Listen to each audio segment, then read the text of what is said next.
महाभागवत अनन्य भक्त श्री चंद्रहास जी महाराज, उनके पावन चरित्र का अपने लोग श्रवण करते हैं। इससे भक्ति बहुत घनीभूत होती है। केरल देश में एक परम मेधावी सुधार्मिक नाम के राजा राज्य करते थे। धर्म पूर्वक चलना, प्रजा का पालन करना और भगवान नाम जप करना, शास्त्र विधि से बिल्कुल कभी प्रतिकूल एक भी आचरण जीवन में नहीं किया। तो उनके यहां महाभागवत चंद्रहास जी का प्रादुर्भाव होता है। भगवान के भक्तों का जिस कुल में प्रादुर्भाव होता है, वो कुल, वो ग्राम, वो नगर, वो देश परम पूजनीय हो जाता है। ये महाभाग्यशाली मूल नक्षत्र में प्रकट हुए। लौकिक में अमंगल माना जाता है और भाव में देखो तो मूल कौन है? नक्षत्र भगवान। ऊर्ध्वमूल मधा शाखा मुसत्तम प्राहुरव्ययम। सबके मूल कौन है? श्री भगवान। किस नक्षत्र में पैदा हुए? मूल में, भगवत स्वरूप। और लोक में माना जाता है कि मूलन में पैदा हुआ है लड़का, अमंगल है, कुछ नष्ट ही होगा, संसार बड़ा विचित्र है। जैसे बालक रोता है ऐसे उनकी आवाज में निकला कृष्ण कृष्ण। बड़ा आनंद हुआ सुधार्मिक राजा को कि हमारे कोई महाभागवत पधारा है, क्योंकि ये भजन करके पूर्व जन्म में ऐसी भागवती की स्थिति प्राप्त की कि अबोध अवस्था में ही श्रीमुख से कृष्ण नाम निकल रहा है। आनंद उत्सव मनाया जा रहा है। राजा है, राजकुमार प्रकट हुआ। और दूसरी बात, वो स्वयं भक्त हैं और भगवान का ऐसा भक्त जो जन्म लेते ही कृष्ण नाम उच्चारण किया। ये आनंद ज्यादा दिन टिका नहीं। रोज बधाइयां हो रही, आनंद उत्सव मनाए जा रहे। शत्रु पक्ष के राजाओं ने मिलकर कहा यही अवसर है, आक्रमण कर दिया जाए और केरलाधिपति का सब पूरा महल घेर करके कोई एक भी न बचने पावे। शत्रु पक्ष के राजाओं ने घेर लिया। आसपास से राजा और सैनिकों ने घेर लिया। अब वो असावधान थे, आनंद में पुत्र हुआ है, बधाइयां, कोई संभावना ही नहीं थी। गुप्त रूप से शत्रु पक्ष के राजाओं ने आक्रमण करके घेर लिया। अब राजाओं की कई सेनाएं और इनकी असावधानी पूर्वक आनंदमयी वृत्ति में कोई पहले से पता हो तो तैयारी करते, तत्काल आक्रमण को रोकने का प्रयास किया पर असफल रहे। इनके सैनिक भी मारे गए, राजा भी मारे गए, राजमहल को घेर लिया गया। कोई भी एक भी बच के न जाने पावे। तो राजमाता जिनसे चंद्रहास जी का प्रादुर्भाव हुआ था, उन्होंने धाय मां को कहा कि मेरे पुत्र को बचाने में तुम समर्थ हो, मेरे तो प्राण नहीं बचेंगे। अगर ये लोग नहीं मारते तो मैं अपने पति के शव के साथ सती हो जाऊंगी। पहले ऐसी धार्मिक निष्ठा माताओं बहनों में होती थी कि धाय मां ने विचार किया कैसे बचा सकती हूं, आसपास तो सब सैनिक घेरे हुए हैं। तत्काल उसने विचार किया कि अगर हम इनको राजकुमार की तरह ले जाती है तो हमें भी मारा जाएगा और इनको भी मारा जाएगा। देखो कितनी विपत्ति जन्म लेते हैं। कोई प्रश्न कर सकता है कि महाभागवत जिनके घर में प्रकट हो तो वहां धन वैभव सुख संपत्ति बढ़नी चाहिए, यहां तो जन्म से ही जैसे वहां माता पधारी। ये क्या है? तो श्री भगवान स्वयं कह रहे हैं यस्य तुष्टो हम पार्थ वित्तम तस्य हराम्यहम करोमि बंधु विच्छेदम सच कष्टे न जीवती। हे अर्जुन, मैं जिस पर बहुत प्रसन्न होता हूं, आप अपने ऊपर भगवान को बहुत प्रसन्न करना चाहते हैं? बहुत प्रसन्न करने में यह है, देख लो। कह रहे जिस पर मैं बहुत प्रसन्न होता हूं, सबसे पहले उसका ऐश्वर्य नष्ट करता हूं। फिर क्या करता हूं? फिर बंधु बांधवों का। फिर क्या करता हूं? असाध्य रोग उसके शरीर में। बोले महाराज ये तुम प्रसन्न हुए हो कि पूरे के पूरे नाराज हो गए हो? बोले यही मेरी प्रसन्नता है। क्या? माया का नाश। अब एकमात्र भरोसा केवल भगवान का, दूसरा कोई नहीं। ये सबको पसंद नहीं आएगा। सब तो उस भगवान की भक्ति चाहते हैं कि अगरबत्ती धूप बत्ती तन मन धन सब तेरा, स्वामी क्या लागे मेरा, पर अंदर से कह रहे सब तन मन धन सब मेरा, क्या लागे तेरा।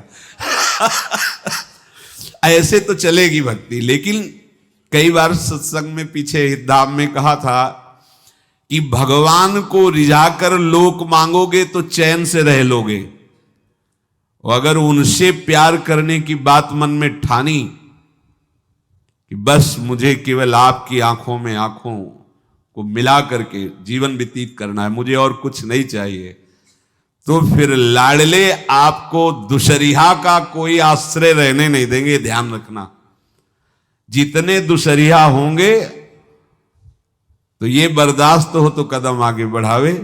बहुत प्रसन्न हो जाओ ठाकुर हम पे तो कह रहे यस्य तुष्टो हम पार्थ वित्तम तस्य हराम में हम करोमि बंधु विच्छेदम सच कष्टेन जीवती। जितनी श्वासें रहेंगी भयंकर कष्ट में उसको व्यतीत करने के लिए दूंगा। ये दंड नहीं है, ये पुरस्कार है। अनंत जन्मों का हिसाब बराबर करके कहीं इसकी वृत्ति मेरे से हट न जाए, ऐसे घेरे में डाल के अखंड चिंतन करवा के सजयति जयति जग उच्चरे। जाको करत श्याम सहाई प्रथम वर्णो कृपा क्रम हो विषय मूल गंवाई। कुल कुटुंब बल वित्त हीनो दीन के दुखदाई आपने को करजु लीनो आप ही अपनाई। कह रहे हैं अब मैं वर्णन करता हूं श्याम सुंदर जिस पर कृपा करते हैं उस पर कैसा बर्ताव करते हैं। बोले सबसे पहले उसके विषय भोगों का नाश कर देते हैं, फिर दूसरी कृपा कोई परिवार का कोई मित्र कोई रिश्ते नातेदार उसकी तरफ देखेगा भी नहीं, फिर ऐसा दुख प्रदान करते हैं कि केवल एक भरोसा रह जाता है, एक भरोसा एक बल एक आस विश्वास, बस नाथ आपके सिवा अब हमारा कोई नहीं। बस वहीं से जो चमत्कार प्रकट होता है, त्रिभुवन में कोई उसकी समानता नहीं कर सकता जिस पर ठाकुर की कृपा है। पर इस कृपा को हजम करने के लिए इसीलिए संत संग किया जाता है कि पहले से वो तैयार कर देते हैं। जैसे आर्मी की ट्रेनिंग होती है ना, ट्रेनिंग के बाद भी बॉर्डर में लगाया जाता है, ऐसे ही संतजन ये ट्रेनिंग देते हैं। अब जो टिके तो टिके, नहीं तो घर बैठे जाके, और अगर टिक गया तो गुरु मेहरबान तो चेला पहलवान, भगवान भी परास्त नहीं कर सकते। उसमें ऐसी सामर्थ्य आ जाती है कि हर प्रभु के द्वारा दिए गए विधान को हंस करके स्वीकार कर लेता है, और ऐसा नहीं कि उसको कष्ट होता है। ये लोक भाषा में भगवान कह रहे हैं सच कष्टेन जीविता, नहीं तो जिस चिदानंद में वो सुख भोगता है वो ब्रह्मा को भी नहीं प्राप्त है जो भक्त को प्राप्त होता है। भक्त का वैभव दिव्य होता है, चिदानंद में होता है। ये तो पापियों के पास भी वैभव है, रुपया पैसा कुटुंब परिवार। भगवान के दास के पास जो वैभव होता है वो अचिंत्य है, तुम चिंतन भी नहीं कर सकते, ऐसा वैभव होता है। धाय माने सेविका का रूप तत्काल लिया, जैसे पोछा झाड़ू लगाने वाले, और कुछ दोने पत्तल डाले, उनके नीचे चंद्रहास जी को डाला, ऊपर से करके ऐसे माथे पे रख के निकली। सैनिकों ने पूछा इसमें क्या है, तुम उनका राजघराने के दोने पत्ते जूठे दिखा। ऐसे नीचे किया तो देखा सब ऊपर जूठन पड़ा। हाँ चल निकल जल्दी, भाग यहां से निकल। बस वो भागी, बचा ले गई। वो कुंतलपुर पहुंची और वहां के जो मंत्री दृष्ट बुद्धि थे उनसे प्रार्थना की कि मैं सेवा कला में बड़ी प्रवीण हूं और ये मेरा पुत्र है, अगर आपकी कृपा हो जाए तो कुछ समय के लिए हम आपकी सेवा में, महल सेवा में रहेंगी और हमारे पुत्र का पालन पोषण हो जाएगा। उनकी परीक्षा ली गई तो राजघराने की सेविका थी, परम प्रवीण थी, पर उन्होंने ये परिचय नहीं बताया। विधि विधान से राज्य की सेवा में प्रवीण दासी पाकर उसको अच्छा लगा, ठीक है आप रह सकती है। अभी चंद्रहास जी 3 वर्ष के ही थे कि धायमा पधार गए और ये हर समय कृष्ण कृष्ण कृष्ण कृष्ण कृष्ण नाम इनके चलता रहता था। अब जो उनका दुलार करने वाली थी धायमा, वो भी पधार गई तो कौन उनकी तरफ देखे। पर बहुत ही गौर वर्ण, बड़े ही सुंदर, अब वो गलियों में भटकने, निकाल दिया महल से जब धाय माँ मर गई, क्योंकि धाय माँ की सेवा कारण उनको रखा गया था। 3 वर्ष के बालक गलियों में, तो कोई भी माँ देखती उनको तो कोई उनको वस्त्र पहना देती, कोई भोजन करा देती। ऐसे ही भगवान के भक्तों की बड़ी विचित्र लीला होती है। यहां चंद्रहास जी को जो भी माता बहन देखती कुंतलपुर के गलियों में, तो कोई वस्त्र, कोई स्नान करवा देती, कोई काजल लगाती, कोई भोजन पवा देती। परमहंसों जैसा जीवन कट रहा है। कृष्ण कृष्ण कृष्ण कृष्ण। 14 भुवनों में जिनकी अव्याहत गति है, जो सबको देखते रहते हैं, श्री देवर्षि नारद जी। ये कृष्ण कृष्ण बोलता है बालक, और इसका हरि के सिवा कोई नहीं। तो एक दिन एकांत में बैठे हुए थे बालक चंद्रहास जी, नारद जी पधारे हैं, भाई जी से मिले हैं। स्वप्न में कितने महापुरुष मिलते हैं जो भजन ठीक से करते हैं, ये बड़े बड़े महापुरुष आकर के उपदेश करते हैं। ये त्रिकाल सत्य हैं, कोई ऐसा नहीं है कि ये कहानी हैं, अभी हैं। जहां आप भगवत चिंतन करेंगे तो आपको परिचय बड़े बड़े महापुरुषों का मिलने लगेगा। नारद जी आए तो देखा आंख बंद किए हुए चंद्रहास जी कृष्ण कृष्ण कृष्ण कृष्ण कृष्ण ऐसा उच्चारण कर रहे। त्रिकालज्ञ सर्वज्ञ नारद जी ने देखा कि ओहो, इतना छोटा बालक और कृष्ण कृष्ण बोल रहा है। नारद जी ने स्पर्श किया दुलार करते हुए, सुनो आंख खोलो। आंख खोल के देखा श्री देवर्षि नारद जी। नारद जी ने कहा, देखो हम तुमको एक अमोघ वस्तु देते हैं, और एक छोटी सी शालिग्राम की इतनी बड़ी शिवग्रह शालिग्राम का जो वो दिया। बोले धो के पी लेना और दिखा के पा लेना, यही तुम्हारी सेवा पद्धति है। अर्थात स्नान करा दिया और जो तुम्हें मिले इनको अर्पित। तो उन्होंने विचार किया कि धोने के लिए, स्नान कराने के लिए पात्र चाहिए, भोग लगाने के लिए पात्र चाहिए। तो जैसे कोई पान की बीड़ी नहीं, तो ऐसे कपोल में शालिग्राम को रखे रहते, कोई पात्र ही नहीं, कोई सिंहासन ही नहीं। यही धुल गए, चरणामृत अंदर जा रहा, जब पाएंगे तो यही पा लेंगे, साइड में ऐसे करके फिर निकाल के धो। यहां कपोल में रखते छोटे से शालिग्राम चंद्रहास जी, और उपदेश किया भगवान के मंत्र का। जब कोई भगवत प्राप्ति के लिए चलता है तो भगवान ही गुरु रूप से प्राप्त होते हैं, वहां तक तुम्हें पहुंचा देते हैं या उन महापुरुष को आपसे मिला देते हैं। जब कोई भगवत प्राप्ति के लिए जहां चलता है तो ये भगवान अपनी तरफ से कृपा करते हैं। ये दृष्ट बुद्धि के जो महल में धाय माँ ने इनका आश्रय स्वीकार करवाया था, उसके एक पुत्र थे मदन जी, वो बड़े भागवत थे। और एक पुत्री थी जिसका नाम था विषया, वो बड़ी सुंदर थी, अभी छोटी अवस्था की ही थी। मदन जी का स्वभाव था भक्तों को भोजन पवाना। जो भगवत भाव के जन होते हैं उनके हृदय में ऐसा उत्साह होता रहता है कि जो वैष्णव हैं, संत जन हैं, इनको भोजन पवाने का मतलब श्री भगवान को भोजन पवाना। भक्तमाल में भी वर्णन है कि जैसे गर्भवती मां को आप कुछ भी पवाओ तो बालक की पुष्टता अपने आप होती है, ऐसे संतों के हृदय में भगवान विराजमान प्रगट रूप से हैं। जब हम संतों को भगवत भाव से भोग पवाते हैं तो साक्षात भगवान ही पाते हैं। और मदन थे भगवत भाव के, तो उन्होंने बुलाया बड़े बड़े भक्तों को और ब्राह्मणों को।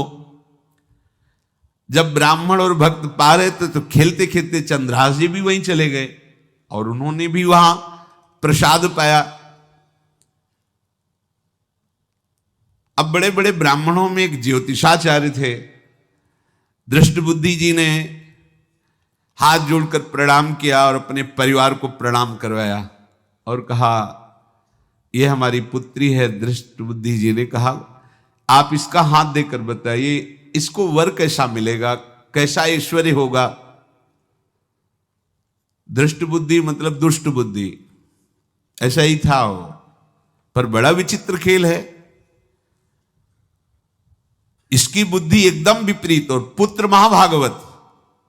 भगवान का खेल है। वो भक्ति विरुद्ध और पुत्र भागवत। उन्होंने कहा वर, ऐसे दृष्टि डाली चंद्रहास जी वहीं पार, वो है इसका वर। वो इसे धाय का, एक दासी का लड़का हमारी पुत्री का वर बने। बोले शायद आपने ध्यानपूर्वक रेखा नहीं देखी, वो हम देख लिए हैं, यही है तुम्हारी पुत्री का वर। दृष्ट बुद्धि ने विचार किया कि एक भिखमंगा हमारी राजकुमारी पुत्री का दूल्हा बनेगा।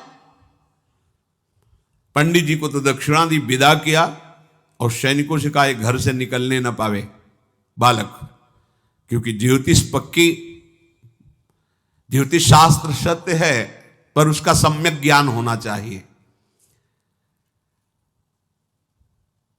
भला मुझ सम्राट के मंत्री की पुत्री, वो महामंत्री हैं दृष्ट बुद्धि, और ये एक भिखमंगा कैसे हो सकता है? बड़ा हृदय में जलन हुआ, ये तो बड़ी अपकीर्ति और दुर्भाग्य का विषय होगा, इसी को मरवा डालते हैं, काम खत्म हो जाएगा।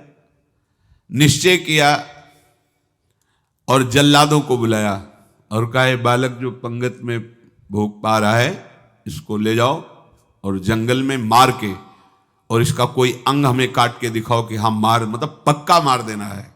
क्योंकि वो इतने सुंदर थे, इतने सुशील थे, इतने प्यारे लगते थे कि कोई भी मारने के लिए तैयार। इसीलिए उसने शर्त रखी, इनका अंग काट करके हमको प्रमाण में दिखाया जाए कि मार दिए गए हैं। चांडालों ने हाथ पकड़ा, चंद्रहास जी को ले गए। चंद्रहास जी का स्पर्श करते हुए उनको ऐसा दुलार होने लगा हृदय में, जैसे मां को अपने बच्चे से दुलार होता है। स्पर्श करते, दरस परस अघनाश, भक्त का स्पर्श ही पापों का नाश कर देता है। वो दो जल्लाद आपस में कहने लगे भाई जीवन हो गया लोगों को मारते हुए, कभी कोई पुण्य का काम नहीं किया। ये देखो भक्त संग का प्रभाव। इस सुकुमार विशाल नेत्र, कैसा सुंदर बालक जो हमारे चित्त को चुरा रहा है, इस दुष्ट बुद्धि मंत्री ने आदेश किया मारने का। भला इससे क्या बिगाड़ा इनका, क्यों मारना चाहता है? देखो वैसे तो मां पापी है ही हैं, क्योंकि जल्लाद घर में जन्मे हैं, पूर्व जन्म के पापों के अनुसार इस जन्म में न जाने कितनों को हमने काटा है।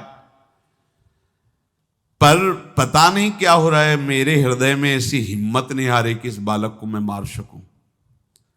दूसरे ने कहा फिर अगर उसको तुम नहीं मारोगे तो तुम मारे जाओगे, कुछ तो करना पड़ेगा। नहीं नहीं, इस छोटे से बालक से क्या किसी को नुकसान। एकांत जंगल में ले गए और कहा तुम जानते हो हम तुम्हें किस लिए लाए हैं? चंद्रहास जी बालक थे, 5 वर्ष की आयु अब हो गई थी, तो उनका मुझे पता नहीं कि आप क्यों लाए हैं। बोले हम जल्लाद हैं, तुम्हें मारने का हुक्म दृष्ट बुद्धि ने दिया है, मारना तो पड़ेगा ही तुम्हें। हमारी इच्छा नहीं कि मारें, पर हम तुम्हें अंतिम बात पूछते, तुम्हें कुछ भी पसंद हो, कुछ भी, तो तुम कहो हम तुम्हारे लिए ला के देंगे, जो तुम्हें चाहिए बोलो, पर हमें वध करना पड़ेगा तुम्हारा। तो उनका मुझे कुछ और नहीं चाहिए, बस थोड़ा सा समय चाहिए। यदि आप मारना ही चाहते हो तो थोड़ा हमारी पूजा है हम कर लें, इसके बाद मार लीजिए। आपको तो बल है, अस्त्र हैं, मैं तो बालक हूं। उनका हाँ हम तुम्हें समय देते, तुम किसी को पुकार भी सकते हो, जो तुम करना चाहो कर सकते हो। चंद्रहास जी ने कहा मुझे मृत्यु का भय नहीं, बस कुछ समय दे दे। पूरा महाभारत हो गया था, टिटिहरी के अंडे नहीं फूटे थे। वहीं एक टिटिहरी का, तो टिटिहरी एक पक्षी होती है ना, टे टे करके उड़ती है, तो उसके अंडों के ऊपर एक हाथी का घंटा हो गया, गिर गया ऐसे। सब पूरा महाभारत में सब नष्ट भ्रष्ट, वो अंडे वैसे सुरक्षित। तो जो प्रभु भारत युद्ध में राखे भरुही अंड, सोई मुंह को राखे जो राखत ब्रह्मांड।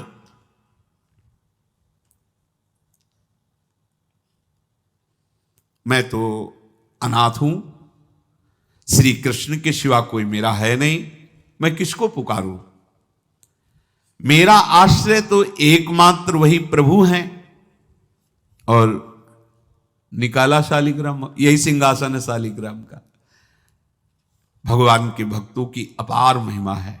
क्या सेवा, वहां कोई पंचपात्र गंगा जल ये सब थोड़ी है, लेकर बस आंसुओं से अभिषिक्त कर रहे हैं। प्रभु मुझे तो कोई ज्ञान नहीं कि आपकी सेवा कैसे की जाती, मैं तो अपने मुख में ही आपको रखता हूं। अब मेरे जीवन का अंत होने जा रहा है, बस मैं यही प्रार्थना करता हूं कि मैं आपके ही समीप पहुंचूं, आपका ही स्मरण करूं, आपसे कभी विलग न हूं, एक भी वृत्ति आपसे कभी विलग न जाए। श्याम सुंदर मुरली मनोहर ललित त्रिभंगी ध्यान करते हुए आंख खोली और इशारा किया, काट दो मुझे।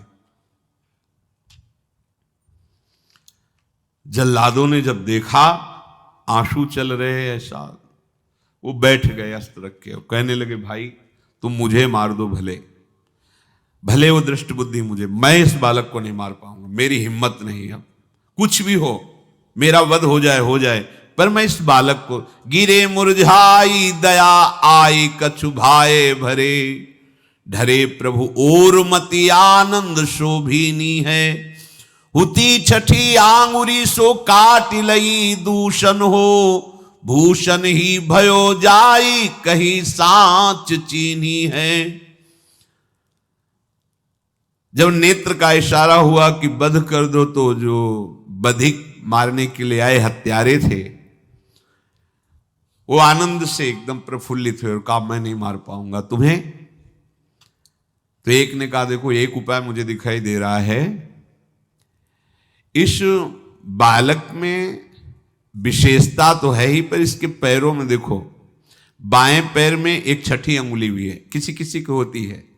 गांव में तो कहते छंगू या छंगा, जिससे होता है ना गांव में, और ये छंगा मतलब 6 अंगुली के। बोले इसको अगर काट लेते हैं तो प्रमाण भी सत्य, जिसकी कसम खवाएगा मैं खा लूंगा कि ये चंद्रहास जी के है, और मैं मार दिया। और कौन इस बालक को ढूंढेगा, जंगल में छोड़ देते हैं, अपनी तो सामर्थ्य नहीं। बधिकों ने, जल्लादों ने ऐसा ही किया और जाकर अंगुली दिखा दी, मैं बालक का वध करके आ गया हूं। उनको यह कि लाखों बार इन्होंने वध किया, तो संशय का कोई रिश्तेदार थोड़ी है, वो तो बालक है, उसको मारने में क्या। हाँ ठीक है, मार दिया गया। अब वो जो चले गए तो अंगुली जो कटी थी उससे रक्त प्रवाह हो रहा है।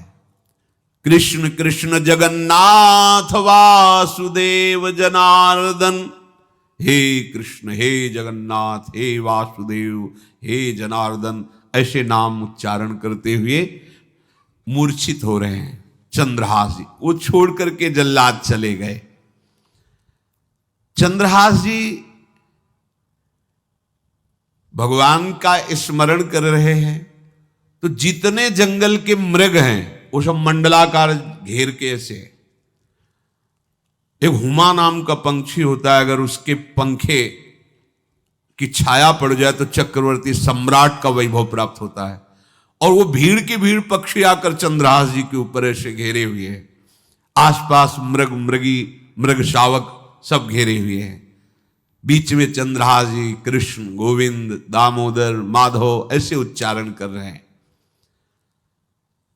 जो भगवान के चिंतन में मगन रहना अपना स्वभाव बना लेता है, तो देखो ऐसे हत्यारों के हृदय में भी दया गई, क्योंकि दया समुद्र भगवान का स्मरण जो करते हैं उनमें ऐसी महामहिम दिव्यता आ जाती है।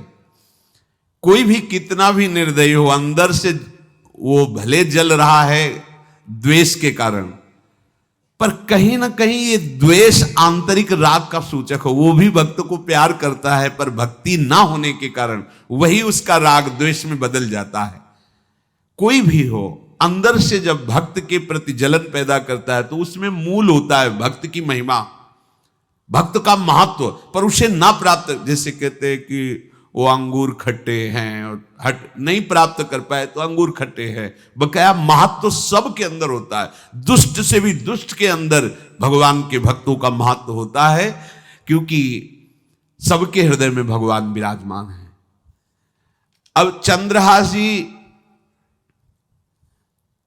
भगवत स्मरण करते हुए पक्षियों के और मृग आदि के बीच में हैं। उधर भगवान का एक विधान तैयार होता है।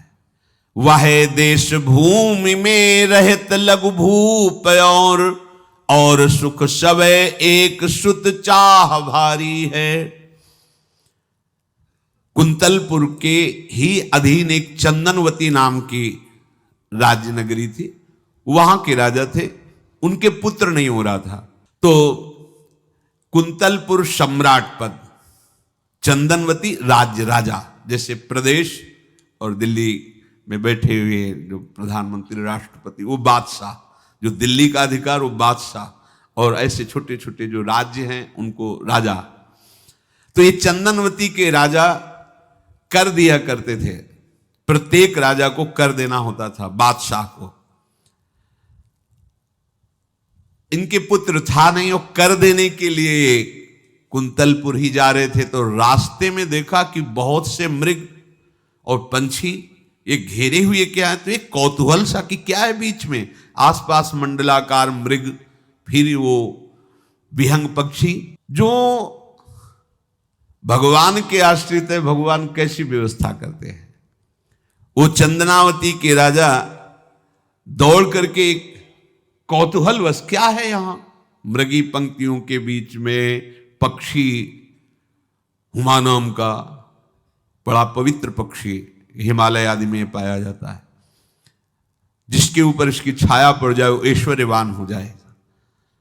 देखा बालक दिव्य तेजों में, और मूर्छावस्था में नजदीक गए तो अंगुली पूरी कटी हुई थी, तो रक्त प्रवाह, गोद में उठाया और आनंदित हो गए, हमारी पुत्रेष्टि यज्ञ सफल हुई, हमारा दान पुण्य सफल हुआ, ऐसा हमें सुंदर बालक मिला। चंद्रहास जी को लेकर के घर आए और हृदय में भगवान का बार बार कृपा प्रसाद मना रहे हैं, मुझे भगवान ने पुत्र दिया। चंद्रहास जी को लेकर आए, आनंद मंगल बधाइयां बजने लगी, बहुत सी संपत्ति न्यौछावर कर दी। 5 वर्ष के चंद्रहास जी हैं। पूछा बेटा तुम्हारे माता पिता कौन है, तो कहा श्री कृष्ण। परिवार में कौन है, श्री कृष्ण। मतलब तुम्हारा कोई नहीं है, नहीं है श्री कृष्ण। समझ गए कि भगवान ही हमें कृपा करके ऐसे महाभागवत पुत्र को दिया। और है कौन, वास्तविक कोई नहीं श्री कृष्ण के सिवा। बड़ा उत्सव मनाया और अपने राज सिंहासन का अग्रिम अधिकारी युवराज पद चंद्रहास जी को। अब तो पूरे राज्य में आनंद की वर्षा हो रही। राजा मन में विचार कर रहे हैं कि ऐसा प्रतापी भक्त हमारे यहां आया है, अब हमको किसी को कर देने की जरूरत नहीं। तो जो हर महीने वर्ष में जो बंधा हुआ कर था उन्होंने नहीं दिया। 1 बार 2 बार 3 बार जब कर नहीं पहुंचा तो सम्राट ने आदेश किया मंत्री को कि चंदनावती से कराना बंद हो गया है। क्या बात है, यदि वो अहंकार से युक्त हो तो आक्रमण करके नष्ट करो, यदि समस्या है तो उसका सहयोग करो।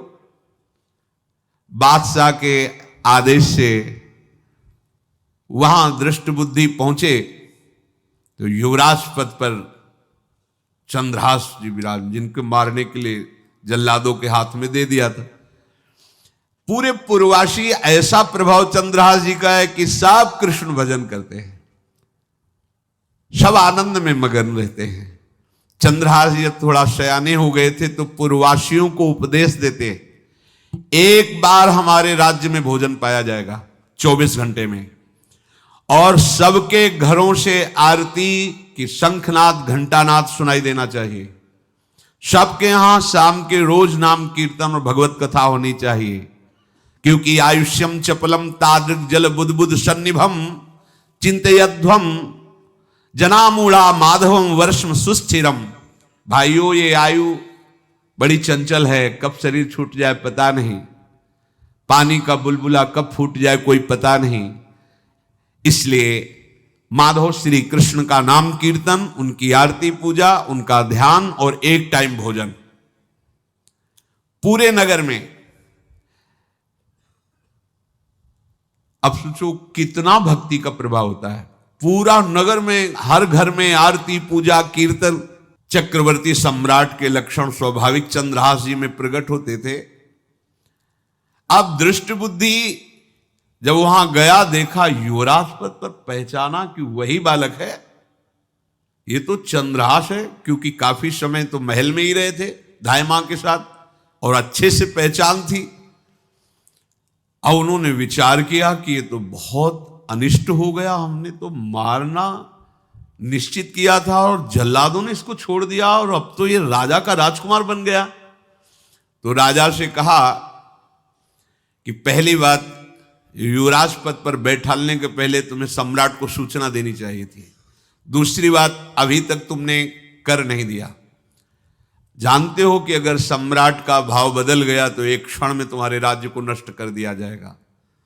तो राजा ने हाथ जोड़कर, चंद्रावती के राजा ने कहा, महाराज आप ही अब हमारी रक्षा कर सकते हो। तो उसकी दृष्टि चंद्रहास पर थी, इसको मरवाना है, क्योंकि पंडित ने बताया था यही पति बनेगा। अरे तो अब तो आनंदित होना चाहिए कि अब तो राजा बनेगा, अब तो बढ़िया है। लेकिन चंद्रहास जी को यदि आप सम्राट के पास भेज देते हैं और सम्राट निश्चित प्रसन्न हो जाएंगे चंद्रहास को देख के, तो वो तुम्हारे इस अपराध को क्षमा कर देंगे।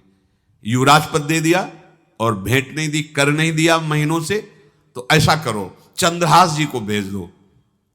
राजा ने स्वीकार कर लिया। और पहले लोग बिल्कुल धर्म से चलते थे, कहीं भी अधर्म का लेश नहीं। एक चिट्ठी लिखी दृष्ट बुद्धि ने और चंद्रहास जी से कहा खोल के पढ़ना नहीं, मेरे पुत्र मदन को देना जाके, और मदन तुम्हें फिर आगे का कार्य सम्राट से मिलाना, माफी करवा देना, ये सब करवा देगा। पर ये चिट्ठी तुम रास्ते में खोल के नहीं देखना।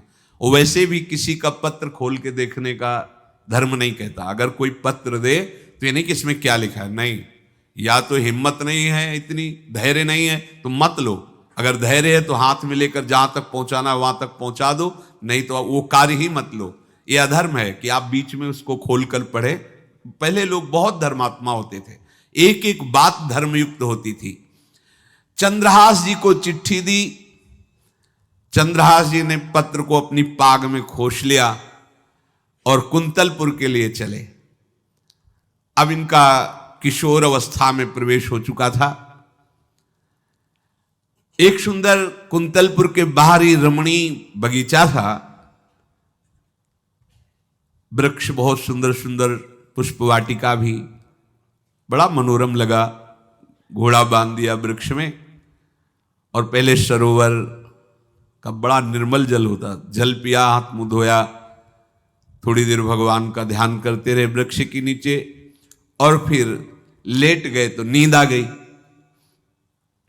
भगवान बड़े कृपालु हैं। जो भगवद आश्रित होता है त्रिभुवन में कोई उसका अमंगल नहीं कर सकता।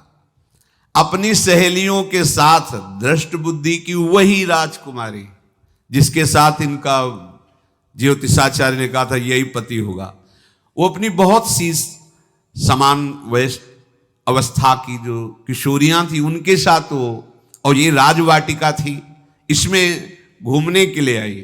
तो घोड़ा देखा तो उसने कहा यहां किसी का घोड़ा कैसे आ सकता है, हमें लगता है कोई यात्री इसमें प्रवेश कर गया, उसको पता नहीं होगा कि राजवाटिका है। वो अपने सहेलियों के साथ घूमते हुए उसी वृक्ष के नीचे पहुंची। जा चंद्रहास नौ किशोर अवस्था, और जो भगवान का भजन करते हैं उनमें एक विशेष आकर्षण होता है जो साधारण आदमियों में नहीं होता। वो कैसा भी रूप हो उससे मतलब आकर्षण होता है। ऐसा लगता है इनके समीप बैठे रहे, इनको देखते रहे, इनकी बातें सुनते रहे, उनमें भगवत आकर्षण होता है। आंख मुंदी हुई शोर है, देखते ही पूर्व विधान के अनुसार उसका चित्त लुट गया। इतना सुंदर नौ किशोर अवस्था। आसपास देखा तो सखियां खेलने में लगी थी। पाग में एक चिट्ठी सी दिखाई दी तो झुक करके चुपचाप ऐसे नौ किशोर अवस्था में चंचलता भी होती है, चिट्ठी खोल करके देखा तो वैसे ही रूप माधुरी में आसक्त हो गई थी। पूर्व संस्कार से आकर्षण भी हुआ। इसने संस्कृत में लिखा था विस्मस्मयी प्रदातव्यम त्वया मदन शत्रुवे कार्या कार्यम न दृष्टव्यम कर्तव्यम खलु में प्रियम।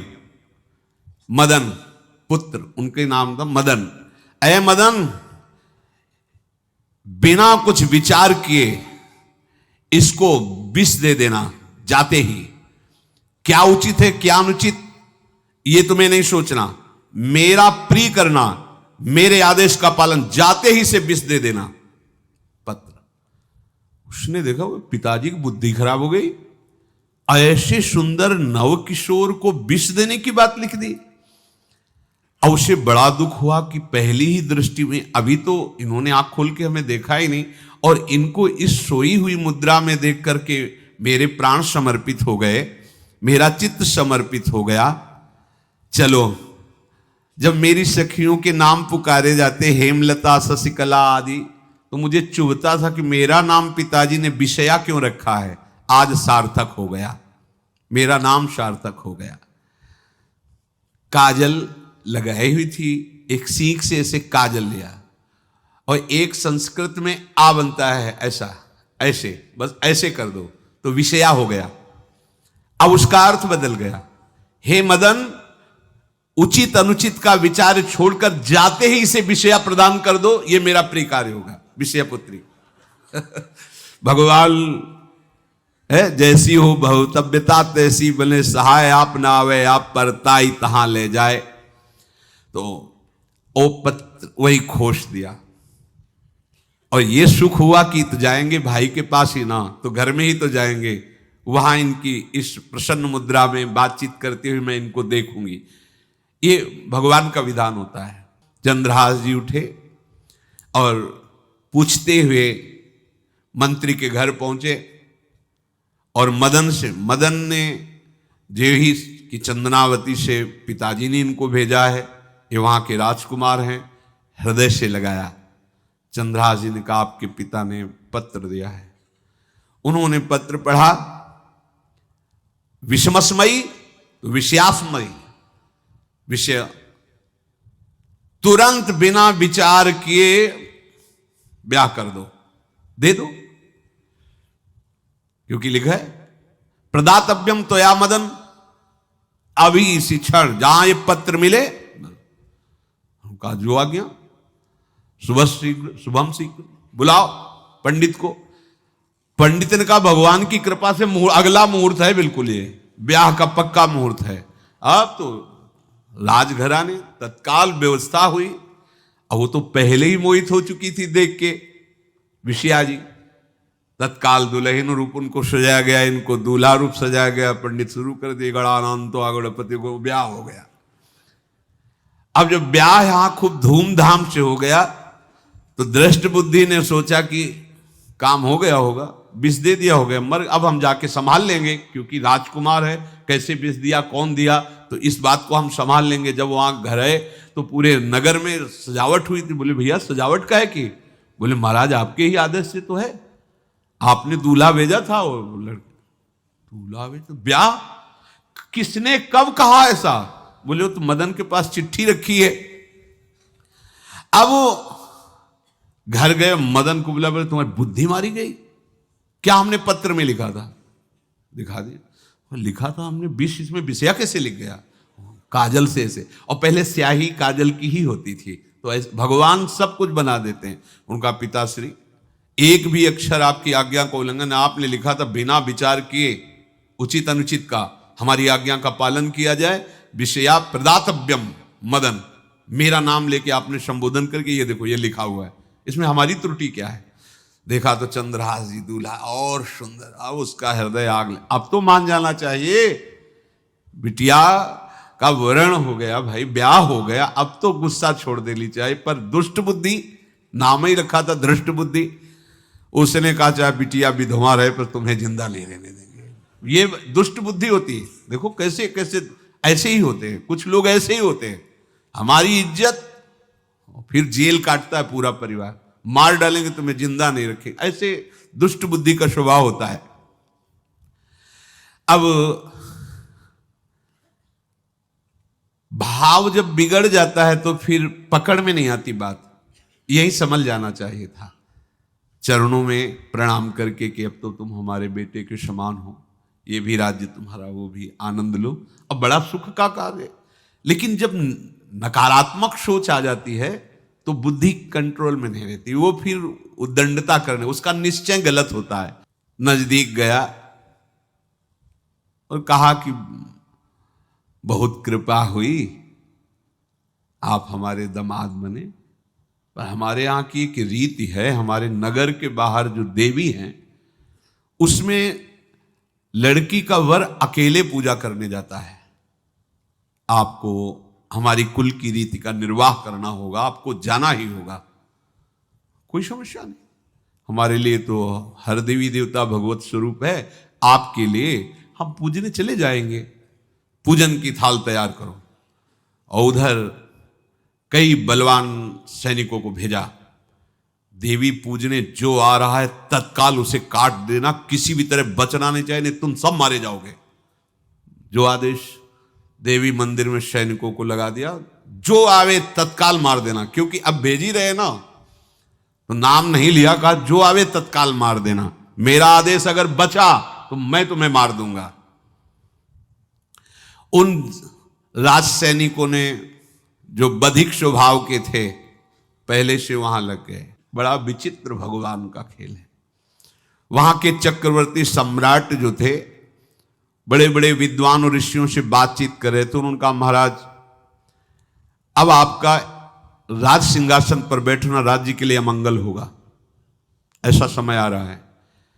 इस समय यदि चंद्रहास जी को सम्राट पद पर बैठा दिया जाएगा तो आगे अकाल नहीं पड़ेगा और बड़ा मंगल होता चला जाएगा। ये मुहूर्त आपका राज सिंहासन पर से हटने का है, तो उनका प्रजा का मंगल हो और देश का मंगल हो, इसलिए हम बिल्कुल।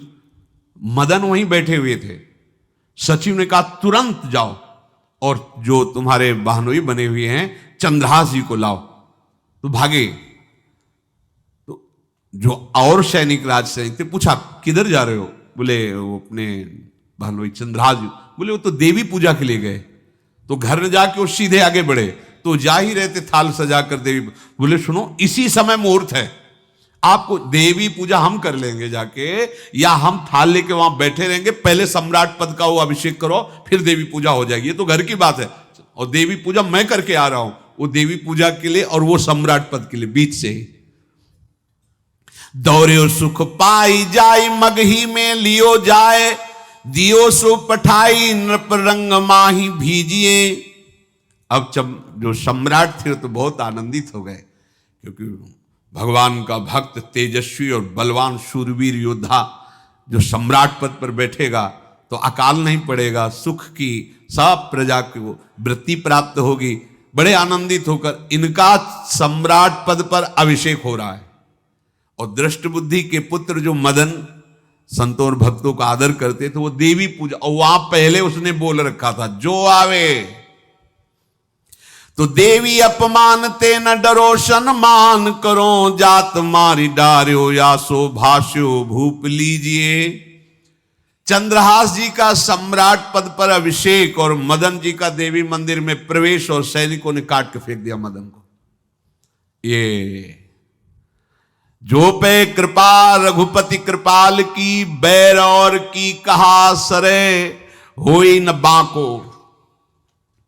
बार भगत को जो कोई कोटि उपाय करे, गोस्वामी तुलसीदास जी लिख रहे, भगवान का कृपा पात्र जो भक्त है किसकी ताकत है कि उससे बैर कर सके। चाहे कोई त्रिभुवन में हो, भक्त का बाल बांका नहीं कर सकता, चाहे करोड़ों करोड़ों उपाय कर ले। और तके नीच जो मीच साधु की, सो पामर ते मीच मरे। वेद विदित प्रहलाद कथा सुनि, को न भगति पथ पाम धरे। अगर तुम जिस भाव से साधु को नीचा दिखाना चाहोगे वही भाव तुम्हारा सर्वनाश कर देगा। वैसे ही देखो सर्वनाश हुआ ना, एक ही पुत्र और इसके आदेश से वह उल्टा खेल हो गया, पुत्र की ही हत्या हो गई और चंद्रहास जी को सम्राट पद पर अभिषेक किया जा रहा है। अब दृष्ट बुद्धि ने बड़ी प्रसन्नता अंदर है कि वो तो मार दिया गया होगा। सैनिक आए और बोले महाराज आपके पुत्र का वध हो गया है। पुत्र का वध कैसे? बोले आपने कहा था जो आए उसे मार देना, तो आपका पुत्र ही थाल लेकर पूजन, वो तो चंद्रहास, बोले उनका तो अभिषेक हो गया सम्राट पद पे, ये कैसे हो गया? अब अंदर भारी दुख उनके हृदय में, उन्होंने बताया कि तुम्हारे पुत्र को तो हम लोगों ने ही काट डाला आपके आदेश के अनुसार, आपने कहा था जो जाए उसे काट। अब तो छाती पीट पीट के, माथा फोड़ फोड़ के खूब रो रहा है। किसी का कोई भी बस नहीं चल सकता भगवान के भक्त के ऊपर। तंत्र मंत्र दुनिया का जितना भी सामर्थ्य है, ये भक्ति को ऐसे खिलवाड़ नहीं है।